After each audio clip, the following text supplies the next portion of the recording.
He got the belt. He came to y'all. He got the belt. He did not come to. That's what you say. He did not come to. You don't want to do that. Hey. I'm not doing that.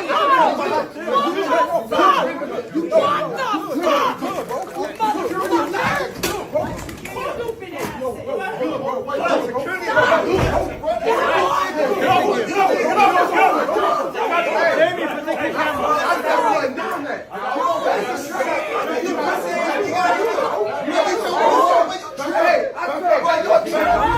Hey man, say man, what it do, still with the camp, sound like a little big boss hog, bossed out, can't poke through the door, here to talk this box and fuck my soliloquy. Remember, tough times don't last, good people do, don't off yourself. Caught him in a foul line, maybe you matter.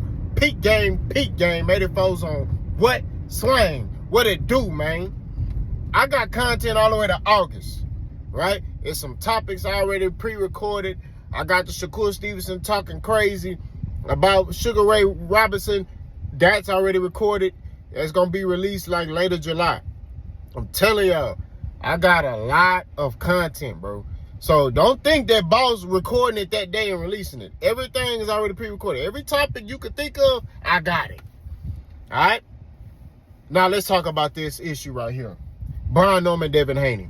If you got this far, you saw the video, man. You saw Devin Haney and Brian Norman, they join back and forth. You see Bill Haney, you see Brian Norman Sr., they all jaw-jacking back and forth, pause. They talking that talk.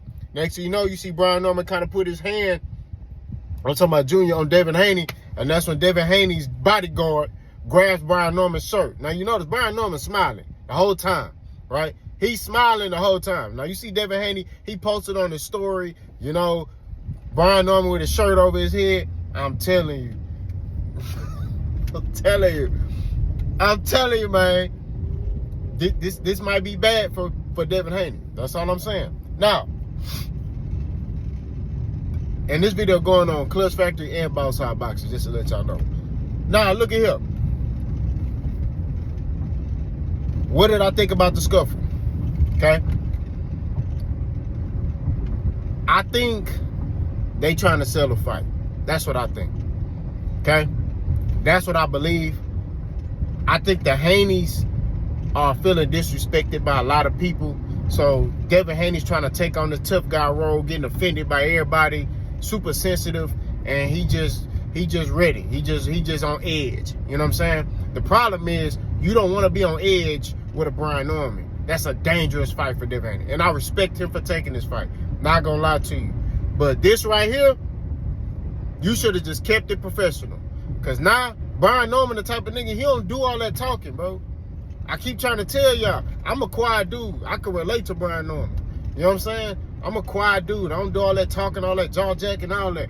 I'm just gonna blitz you when it's the time, when it's time to do it. You know what I'm saying?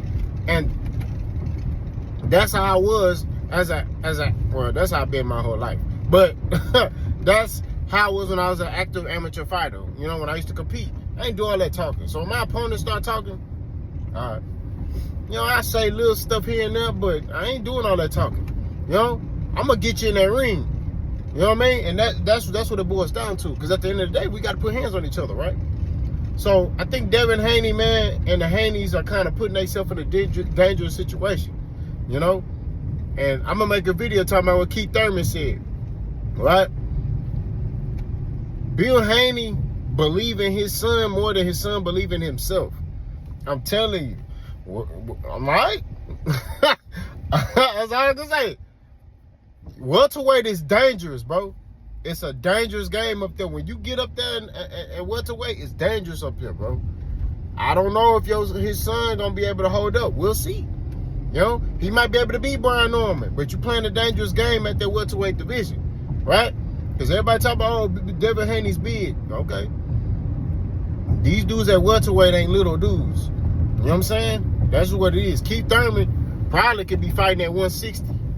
You know what I mean? He a big welterweight. Errol Spence was a big welterweight. You know? These dudes big dudes, bro. So I don't know. We'll see. You know, we'll see how this thing goes. Maybe Devin Haney, him going up a way, maybe he'll be able to have a little bit more power on his punches. We'll see. But all I'm saying at the end of the day, to keep it 1,000, that whole little jaw jacking that they was doing, I feel like was basically commercialized, man. Like they trying to sell a fight. You know what I mean? That's what I think. You know? Y'all ain't fighting till November, you know what I'm saying? So you giving that boy Brian Norman ammo to blitz and take your head off.